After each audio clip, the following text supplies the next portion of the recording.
Assalamualaikum warahmatullahi wabarakatuh dan selamat sejahtera saya ucapkan kepada semua murid yang mengikuti siaran TV pendidikan pada hari ini. Hari ini saya, Ahmad Aisar, akan mengajar topik ekonomi tingkatan 5.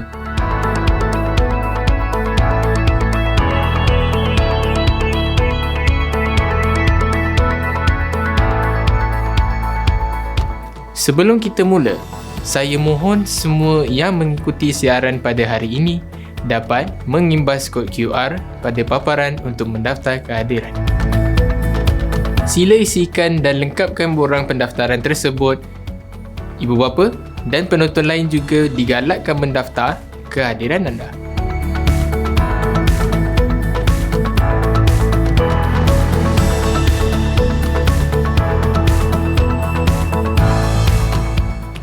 Terima kasih atas kerjasama anda semua. Gambar pertama menunjukkan gambar klinik Satu Malaysia. Siapa di antara kita yang pernah menggunakan perkhidmatan klinik Satu Malaysia?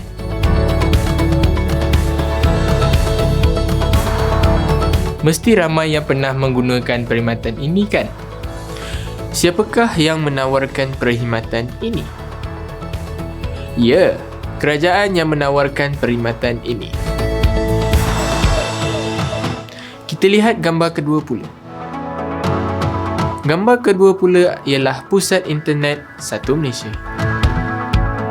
Siapa tahu bilakah Pusat Internet Satu Malaysia diwujudkan? Jawapannya ialah tahun 2013.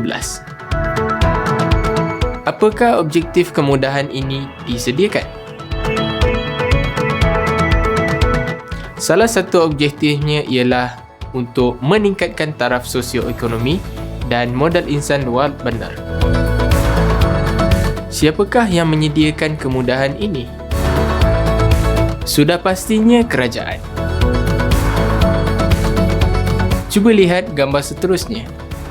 Ini adalah mercu tanda dan ikon Kuala Lumpur. Menara ini juga menjadi simbol kemajuan dan pencapaian ekonomi Malaysia. Sudah pasti pembinaan ini melibatkan kos yang banyak. Pihak manakah yang bertanggungjawab menyediakan kemudahan ini? Jawapannya sama seperti gambar sebelum ini. Ya, kerajaan. Cuba lihat gambar-gambar seterusnya. Bantuan sara hidup rakyat, bantuan pelajar pendidikan tinggi, bantuan prihatin nasional kepada golongan-golongan tertentu. Dari pihak manakah semua golongan ini mendapat bantuan? Apakah tujuannya? Gambar seterusnya berkaitan dengan hutang, bayaran gaji kaki tangan awam dan bayaran pencen. Pihak manakah yang bertanggungjawab menguruskan perkara-perkara tersebut? Ya, sudah tentu pihak kerajaan. Kerajaan sudah pasti mengeluarkan perbelanjaan yang besar bagi menyediakan semua yang telah dipaparkan tadi. Jika diteliti dari awal perbincangan tadi, adakah murid-murid dapat meneka apakah tajuk yang kita akan bincang secara terperinci pada hari ini? Ya, perbelanjaan kerajaan. Dengan sumber hasil cukai dan hasil bukan cukai, kerajaan akan membuat perancangan yang rapi bagi memperuntukkan hasil tersebut dalam perbelanjaan kerajaan. Di akhir pembelajaran, murid-murid perlu menjawab soalan kuis yang telah disediakan. Murid-murid yang mendapat skor 80% akan diberi sijil pencapaian melalui email masing-masing. Sila cetak dan serah pada guru mata pelajaran sebagai tugasan tambahan. Sebelum kita pergi lebih lanjut berkaitan topik ini, mari kita lihat objektif pembelajaran kita pada hari ini. Yang pertama, menyatakan maksud perbelanjaan mengurus. Kedua, menyatakan maksud perbelanjaan pembangunan. Ketiga, menjelaskan 3 komponen perbelanjaan mengurus. Keempat, menjelaskan 3 komponen perbelanjaan pembangunan. Kelima, membezakan perbelanjaan mengurus dan perbelanjaan pembangunan. Perbelanjaan kerajaan boleh dibahagikan kepada 2 jenis utama, iaitu perbelanjaan mengurus dan perbelanjaan pembangunan. Perbelanjaan mengurus merupakan perbelanjaan semasa kerajaan yang berulang pada setiap tahun. Perbelanjaan mengurus juga membolehkan pengurusan dan pentadbiran harian kerajaan beroperasi dengan lancar. Contoh perbelanjaan mengurus termasuklah bayaran emolumen, bayaran khidmat hutang, pencen dan ganjaran serta bekalan dan perkhidmatan. Jenis perbelanjaan yang kedua ialah perbelanjaan pembangunan. Perbelanjaan pembangunan pula merupakan perbelanjaan pelaburan kerajaan atas projek pembangunan sosial ekonomi negara. Perbelanjaan ini akan meningkatkan modal negara. Contoh-contoh perbelanjaan pembangunan ialah perbelanjaan sektor, perkhidmatan ekonomi, perkhidmatan sosial, perkhidmatan keselamatan dan pentadbiran am. Kita akan meneliti satu persatu komponen perbelanjaan mengurus. Yang pertama ialah emolumen. Emolumen merupakan bayaran gaji dan upah kepada kaki tangan awam. Setiap bulan kaki tangan awam menerima gaji pada tarikh-tarikh yang telah ditetapkan. Biasanya pada 25 hari bulan setiap bulan. Emolumen merupakan perbelanjaan mengurus kerajaan yang terbesar. Perbelanjaan mengurus yang kedua ialah bayaran khidmat hutang. Apakah yang dimaksudkan dengan bayaran khidmat hutang? Bayaran khidmat hutang merupakan bayaran balik pokok dan faedah secara ansuran bagi menjelaskan hutang dalam atau luar negara. Komponen perbelanjaan mengurus seterusnya ialah bekalan dan perkhidmatan. Perbelanjaan ini merupakan perbelanjaan atas penyelenggaraan dan pembaikan harta, pembelian bekalan dan bahan untuk kegunaan jabatan kerajaan serta perbelanjaan kerayaan pegawai kerajaan. Perbelanjaan ini juga bertujuan untuk mengekalkan mutu perkhidmatan dan kemudahan awam yang disediakan oleh kerajaan. Pencen dan ganjaran mesti ada di kalangan ibu atau bapa murid-murid yang sudah pencen atau bersara dari perkhidmatan awam. Berapakah umur bersara wajib bagi kaki tangan awam? Ya, betul, 60 tahun. Sekiranya seseorang kaki tangan awam memilih skim pencen, maka selepas bersara mereka akan menikmati bayaran pencen setiap bulan. Sementara itu, kaki tangan yang bersara juga akan menikmati bayaran ganjaran yang merupakan bayaran sekali sahaja kepada kaki tangan kerajaan ketika bersara. Pemberian dan serahan kepada kerajaan negeri. Ini merupakan pemberian kepada setiap kerajaan negeri dan berasaskan kepada bilangan penduduk dalam negeri. Sebahagian besar pemberian ini digunakan untuk membiayai kerja-kerja penyelenggaraan jalan raya. Seterusnya, pemberian subsidi merupakan bayaran kerajaan kepada pengeluar yang bertujuan menurunkan harga barang dan perkhidmatan dalam pasaran. Kerajaan juga memberi subsidi kepada sesetengah industri dalam bentuk pemberian diskaun untuk penggunaan elektrik. Komponen yang terakhir bagi perbelanjaan mengurus ialah biasiswa, derma siswa dan bantuan kerajaan. Siapa di antara murid yang menerima biasiswa kecil persekutuan? Ada pelajar yang melanjutkan pelajaran dengan mendapat biasiswa dari pihak Jabatan Perkhidmatan Awam JPA atau Majlis Amanah Rakyat MARA. Semua bentuk biasiswa, derma siswa dan bantuan kerajaan ini adalah pemberian wang daripada kerajaan kepada murid sekolah dan juga pelajar yang sedang menuntut di dalam dan luar negara. Kita beralih pula kepada perbincangan secara terperinci berkaitan komponen perbelanjaan pembangunan. Komponen perbelanjaan pembangunan terbahagi kepada 4. Komponen utama iaitu yang pertama, sektor perkhidmatan ekonomi. Kedua, sektor perkhidmatan sosial. Ketiga, sektor keselamatan. Keempat, sektor pentadbiran am. Perbelanjaan untuk sektor perkhidmatan ekonomi merupakan perbelanjaan untuk menyediakan prasarana dan kemudahan awam. Penyediaan kemudahan ini bertujuan untuk meningkatkan kualiti hidup rakyat dan pendapatan negara. Antara sektor-sektor di bawah perkhidmatan ekonomi ialah pertanian dan pembangunan luar bandar, kemudahan awam, perdagangan dan perindustrian, pengangkutan dan perhubungan.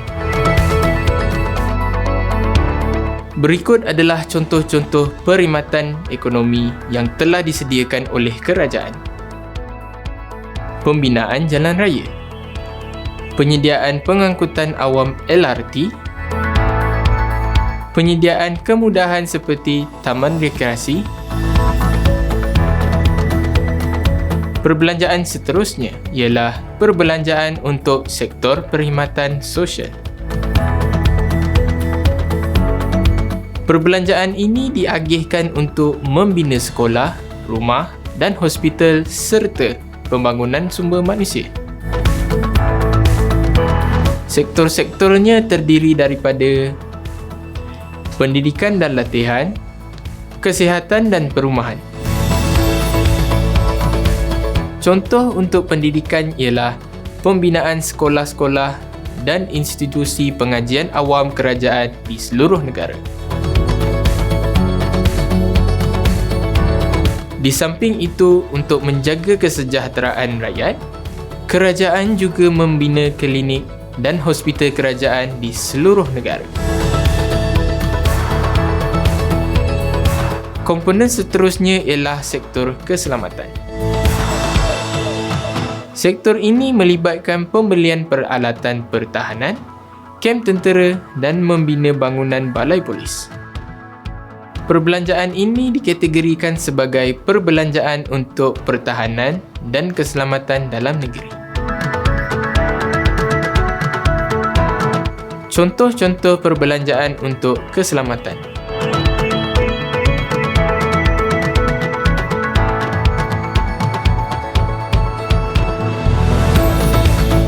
Komponen yang terakhir ialah perbelanjaan pembangunan dan pentadbiran am.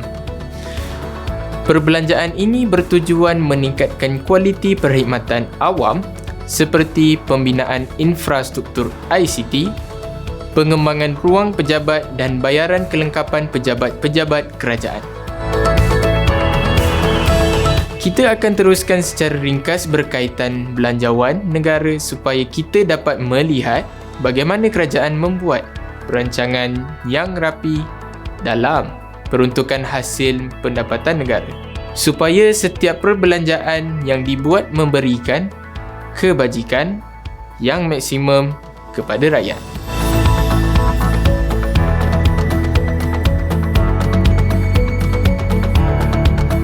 Belanjawan negara juga merupakan salah satu alat kawalan yang boleh membantu perancangan kewangan negara.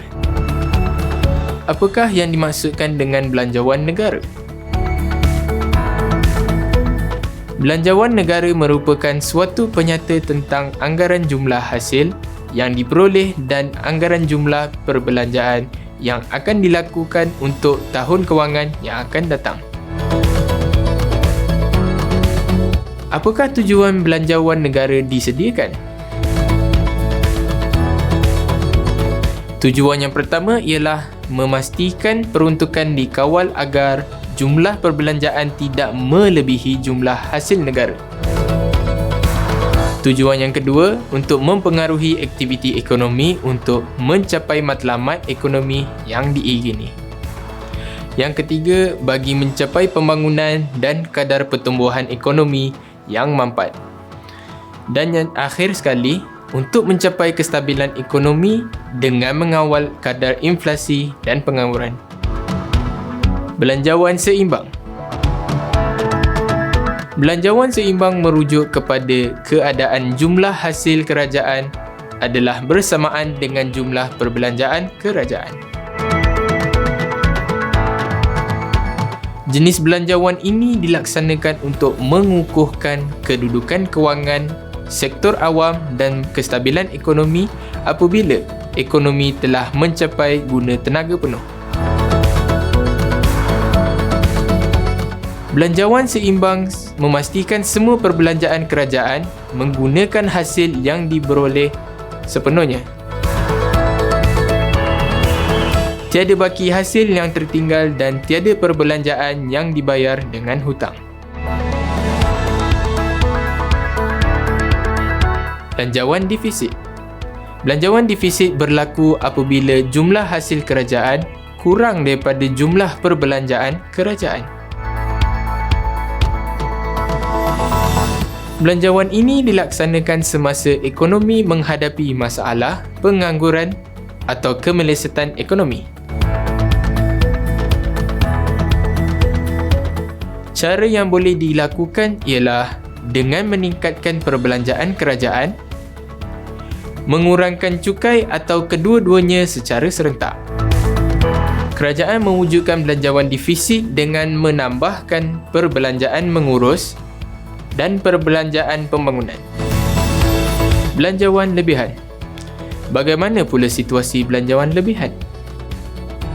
Belanjawan lebihan berlaku apabila jumlah hasil kerajaan melebihi jumlah perbelanjaan kerajaan. Belanjawan ini dilaksanakan semasa ekonomi menghadapi masalah inflasi. Bagaimanakah cara dilaksanakan? Dilaksanakan melalui peningkatan kadar cukai, pengurangan perbelanjaan kerajaan atau kedua-duanya secara serentak. Kerajaan mewujudkan belanjawan lebihan dengan mengurangkan perbelanjaan mengurus dan perbelanjaan pembangunan.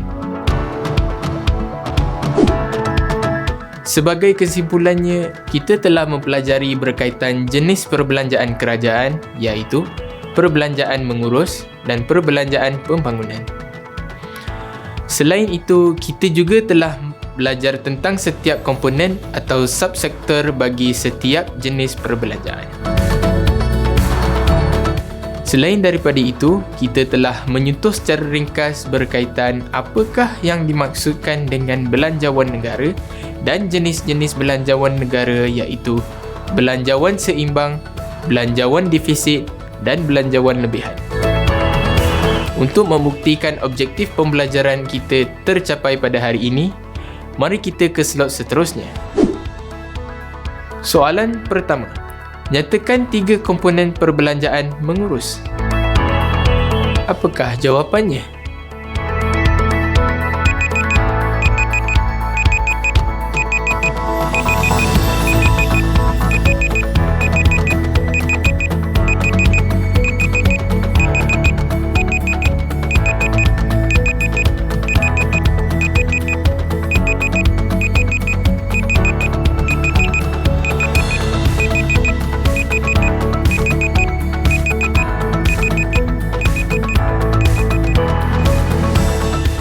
Emolumen, bayaran khidmat hutang. bekalan dan perkhidmatan, pencen dan ganjaran, pemberian dan serahan kepada kerajaan negeri, pemberian subsidi beasiswa, derma siswa dan bantuan kerajaan atau mana-mana 3 komponen. Tahniah bagi yang menjawab dengan tepat. Bagi yang tidak dapat menjawab, sila ulang kaji lagi selepas ini. Soalan kedua. Nyatakan 3 komponen perbelanjaan pembangunan.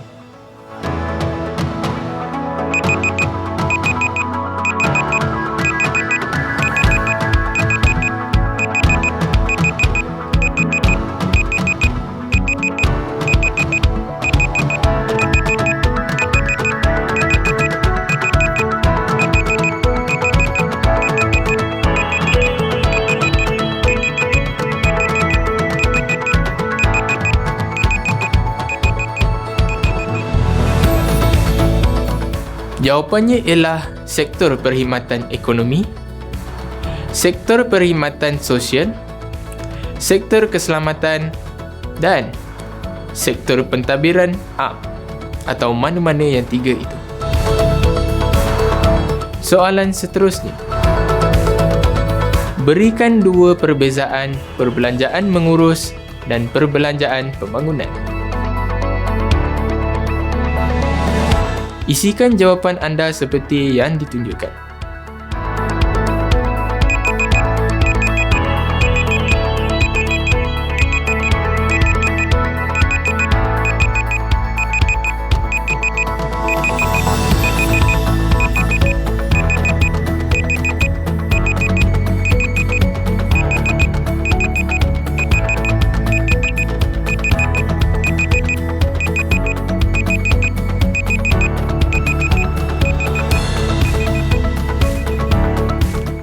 Soalan seterusnya.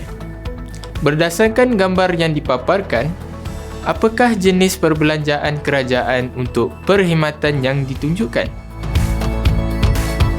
Dan apakah sektornya?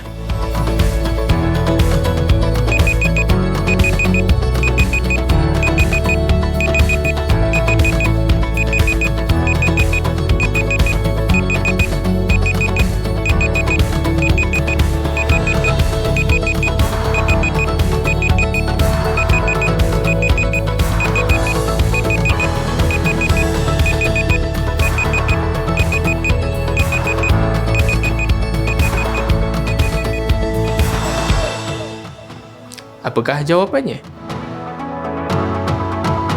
Jawapannya ialah perbelanjaan pembangunan, subsektornya ialah sektor keselamatan.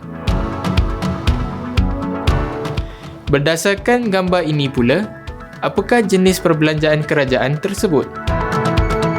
Dan apakah komponennya?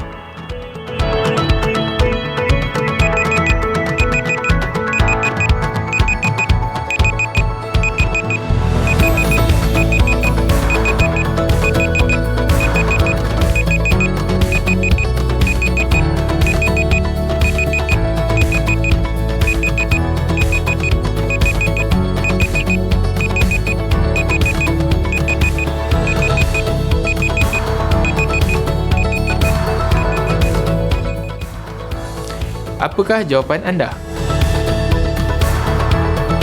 Ya, betul. Perbelanjaan mengurus. Di bawah komponen bantuan kerajaan. Soalan terakhir. Apakah yang dimaksudkan dengan belanjawan negara? Antara belanjawan lebihan dengan belanjawan defisit. Jelaskan kesan belanjawan defisit terhadap ekonomi sesebuah negara. Untuk soalan terakhir ini, murid-murid bolehlah berbincang jawapan dengan guru ekonomi anda. Sekian saja sesi pembelajaran kita pada hari ini. Syabas dan tahniah kepada murid-murid, satu tepukan cemerlang untuk anda. Akhir kata, selamat maju jaya, jangan putus asa dan teruskan membuat latihan. Saya doakan semoga semua murid menjadi murid yang cemerlang. Terima kasih. Assalamualaikum dan selamat sejahtera.